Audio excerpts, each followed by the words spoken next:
Namo Amitabha Buddha. Hello everyone. So someone asked me to talk about the three bodies of the Buddha. And in this video, we'll discuss the three bodies of the Buddha, the Trikaya.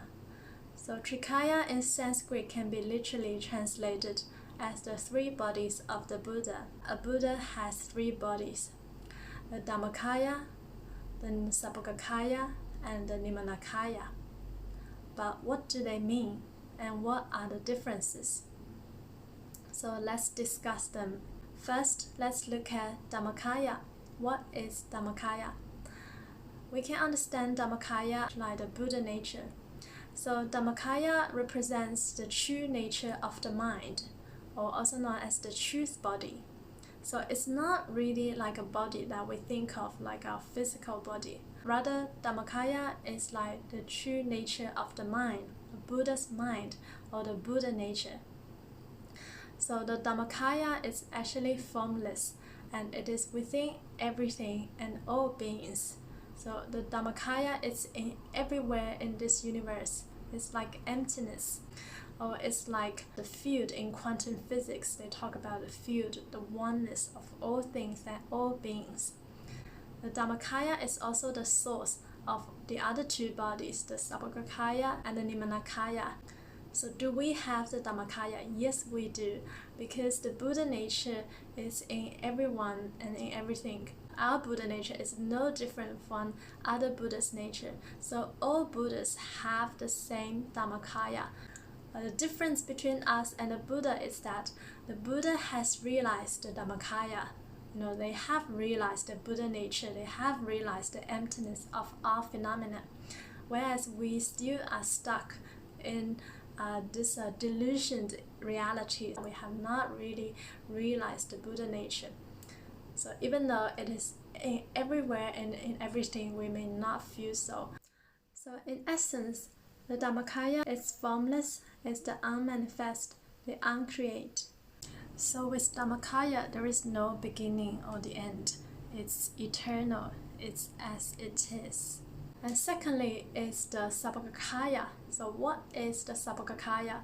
The Saṃbhogakāya can be translated as the enjoyment body or the divine manifestation of the Buddha.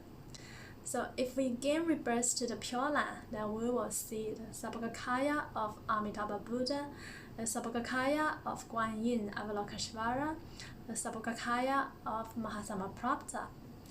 So the Saṃbhogakāya of the Buddhas represents the result of their practice for countless lifetimes. The Saṃbhogakāya is a reflection of their perfect wisdom and compassion. And it's extremely beautiful, divine, and incredible.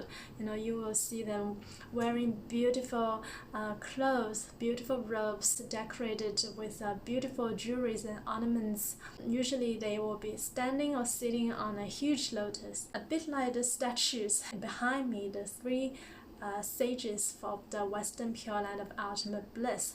However, the Saṃbhogakāya is usually huge. Like we cannot imagine how huge the Buddha's Saṃbhogakāya is. For some high-level practitioners, they can actually see Amitabha Buddha's Saṃbhogakāya. So even before they seek rebirth, and the Saṃbhogakāya has infinite great signs of the Buddha.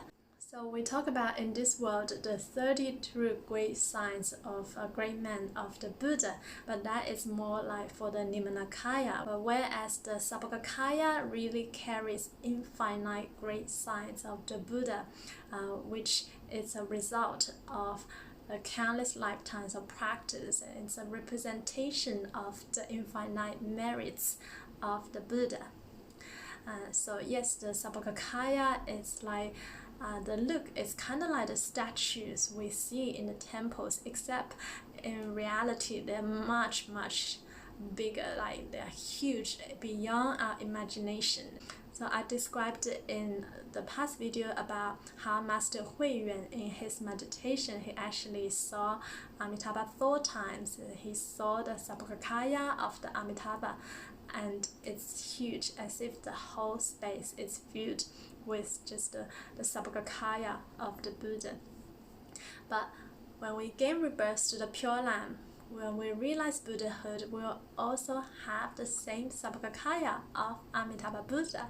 That is why the Pure Land is so great and amazing in this respect. We will also be able to have the same Sambhogakāya like Amitabha Buddha.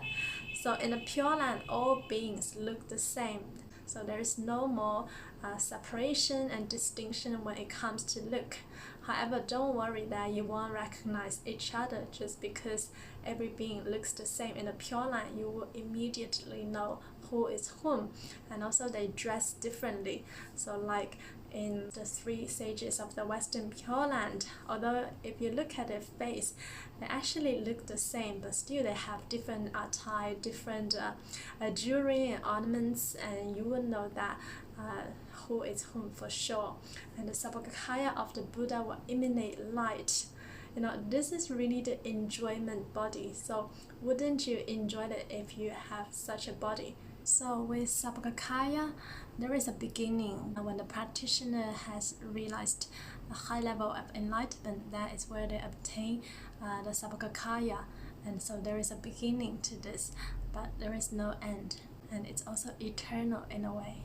This is the kind of body that we want to have, not like this body now we are in, which is subject to sickness, illness, and death and decay, which is really sad and unfortunate. And the last is the Nirmāṇakāya. So Nirmāṇakāya is like the physical incarnation of the Buddha, like Sakyamuni Buddha in this world. The body we see in this world is the Nirmāṇakāya of Sakyamuni Buddha. So because if the Buddhas and Bodhisattvas want to help beings in different worlds in our world, then they have to kind of look like us in order to relate to us, to be able to live together with us so they can teach us. If they look really different, if they came here as a Sambhogakāya, then we'll be like, wow, too scared even. It will not fit. We will not be able to learn Dharma because we might just be so in awe of just the look of the Buddha, and we forget to learn the Dharma, the Four Noble Truths, Eightfold Paths, all this.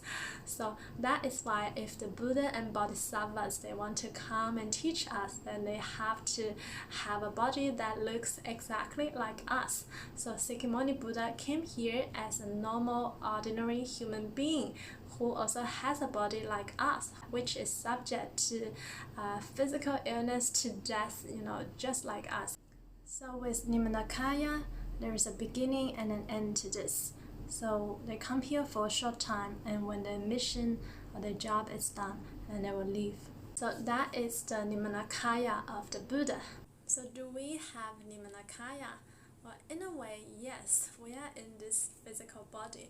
But the difference between our Nirmanakaya and the Buddha's Nirmanakaya is that our Nirmanakaya comes because of our karma, because our resonant karma from past life, so we are in this physical body.